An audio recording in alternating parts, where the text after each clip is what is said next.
Hey, welcome back, everybody. As you can imagine, when I do these, I tried a little bit of different location around campus, and today I'm actually, the grotto is to the one side, and you can see the first Stations of the Cross. I'll talk about that maybe in a moment. The monastery is behind me. But I want to just, say how grateful I am for everybody, especially this first week of classes. We're back fully engaged. Students are here in classes. It's going, I think, extraordinarily well. Athletics is continuing. All the teams are doing really well, but what I'll just point out is that I just saw the men's lacrosse team was ranked actually 4th in the country, which is a great achievement, and it's a run that they've been on for a while here, where they've been pretty consistently ranked in the top 5 in the country. But all the teams are doing well, and I'm looking forward to more competitions as we move along.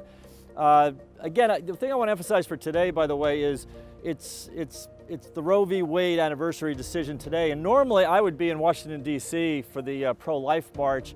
As many of you know that may attend or be aware of it, it was actually canceled this year for a lot of reasons, for COVID and for a lot of the issues politically happening in Washington, D.C. But I think it's really important for us to reflect on this day and the 60 million lives that, innocent lives that have been lost from the time of that decision. So, please, keep those individuals, both the moms and the children, in your prayers as we go forward. It's something that I feel very strongly about. That I think it was Abraham Lincoln said that if slavery is not wrong, then nothing is wrong. I think the same can be said here. If abortion is not wrong, then nothing's wrong. It's a human life. We have enough technology and science now to tell us that is absolutely a human being from the beginning. You look at some of the 4D ultrasounds they have now, they're incredible to see. It's a human being. No matter what else is going on, the life of the mother and the rights of a mother and so forth, it's still a human being. It's still a person, just like you and I. So it's important for us to reflect on that and not let this day go by without praying for everybody, praying for the women who have had abortions, praying for the children who were aborted, and praying for an end to it is my hope. And it kind of ties in a little bit to our strategic plan. We had a Board of Trustees meeting today, and the board approved our strategic plan, which is Belmont Abbey College 2030, Love and Truth. There's basically 3 goals to it. The first one is to secure financial freedom. The second one is to restore the public square and protect religious liberty. And the third is to rejoice in love and truth.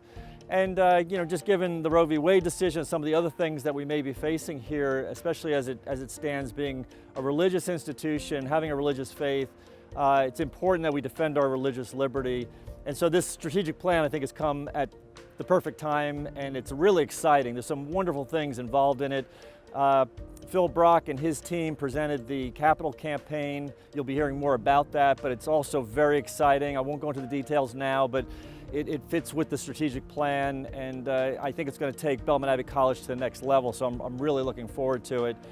And maybe the last thing, I mentioned the Stations of the Cross, and sometimes I think people, first of all, don't even know they're here on our campus. So there's a path between the grotto and the walkway that goes over to the actually Mary's Bridge, which is right over there. And it's kind of tucked back here in the wooded area right behind the monastery. But there's 14 Stations of the Cross for those that aren't familiar with the Stations of the Cross.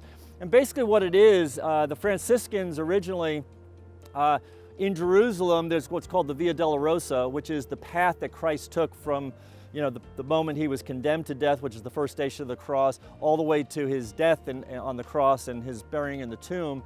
So it's these stations that are reminders of the actual places that exist in Jerusalem. And so, you have as I just said, Jesus is condemned. The second is that he picks up his cross. The third is he falls for the first time. Then he meets his mother. Then Simon of Cyrene helps him carry the cross. He then meets Veronica, who wipes his face. He then falls for the second time. He then meets the women from Jerusalem. He falls for a third time.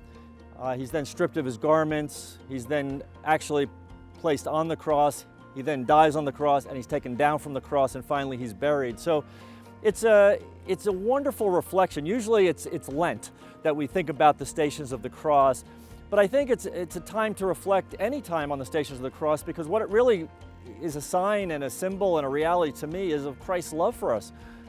Here was this God-man who came down from heaven to save us. And so in his life, what he went through for us is an extraordinary sacrifice, an extraordinary love, and we're called to that same kind of sacrificial love in our lives. So I encourage those that maybe have never seen it, to come over, walk down. It's a very rustic path, a very narrow little path, and you got to look down to see those stations clearly. But again, it's just a chance to reflect on the great love that Christ had for all of us and that we should have for each other. So again, I'm excited about the beginning of the spring semester. Things are going super well here, and I will look forward to seeing you all around sometime soon. So until then, take care and God bless.